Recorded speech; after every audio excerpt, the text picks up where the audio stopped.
Every person with dementia is unique. However, a common feature of memory loss, particularly of Alzheimer's disease, is that distant or past memories can be stronger than recent ones due to the damage caused to short-term memory.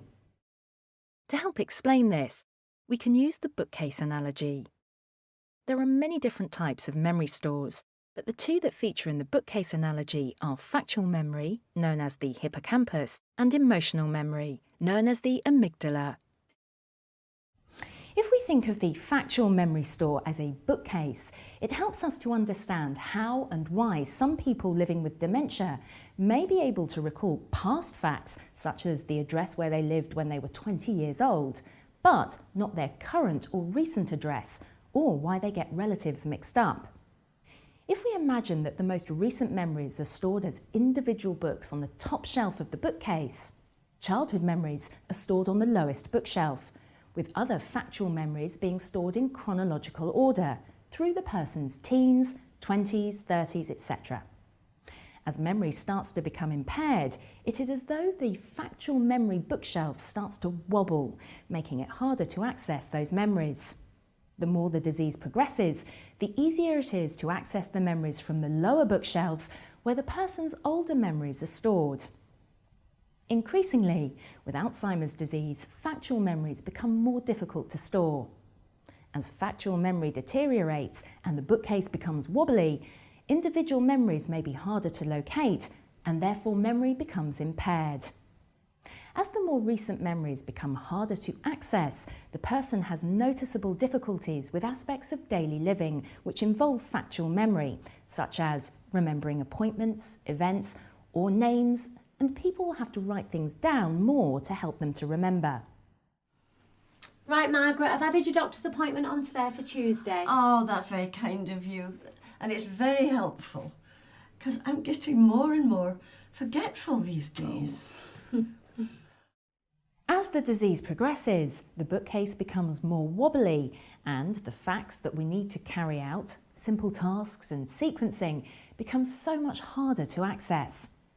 Think how many things we have to know and remember just to make a cup of tea or get dressed. Some things are forgotten. Some things become mixed up.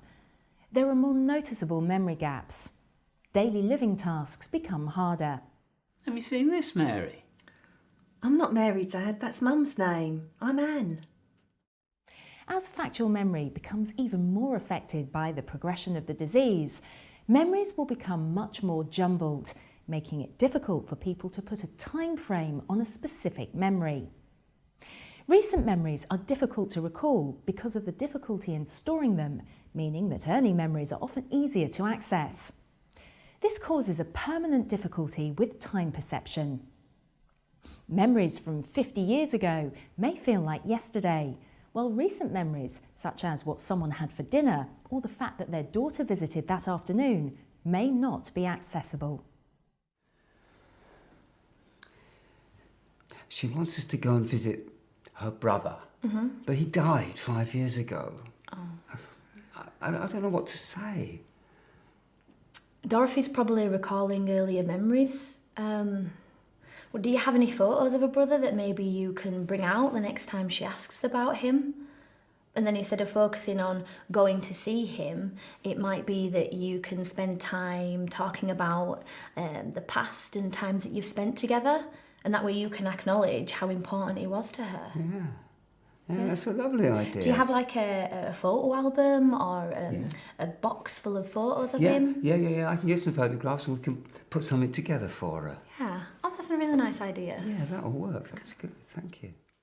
People living with dementia will often resort to their emotional memory in order to get a feel for things and to try to make sense of their surroundings, the more that factual memory is affected. Therefore, instead of thinking factually, people are more likely to think in a way which uses their emotional memory. The emotional memory bookcase seems to be stronger and survive for longer than the factual memory bookcase, and is more likely to be divided into themes or categories such as places I like, don't like, music I do, don't like, types of people I do or don't like. So instead of being able to understand who someone is A person with dementia may instead try to work out how a person makes them feel. Does this person seem familiar or not? Do they make them feel safe or not? The person with dementia may no longer be able to use factual memory to remember basic everyday facts, such as that the person they are with is their spouse, daughter or carer. And instead of understanding that they are living in their most recent home or in a care home, the person will try to work out what the place reminds them of. Some people living in their own home may only be able to recall a house that they lived in 30 years ago. Instead, they will try and work out if it feels like home. Or does it feel like a hotel? Are they on holiday? Or does it feel and seem like a prison where they are stopped from doing anything or going anywhere? Depending on how the person feels about a situation will affect how they behave in that situation. Excuse me? Who do I pay for my lunch and what time do I need to check out of the hotel? It's not a hotel, Mrs. Adams. You live here. No, I don't. Don't be ridiculous. This is not my home. It's okay, Mrs. Adams. The bill's all settled and there's no need to worry about going anywhere just yet. Would you like a cup of coffee to finish off your dinner? Yes, that would be nice. I always used to have a cup of coffee after my dinner at home. Well, I'll go get you one. Just give me 1 minute. I won't be long. You see, to Alice, this feels like a hotel. That's because she can't remember that this is her home. That's why she asked about paying her bill and checking out. Oh, that makes sense now. I'll remember that from now on.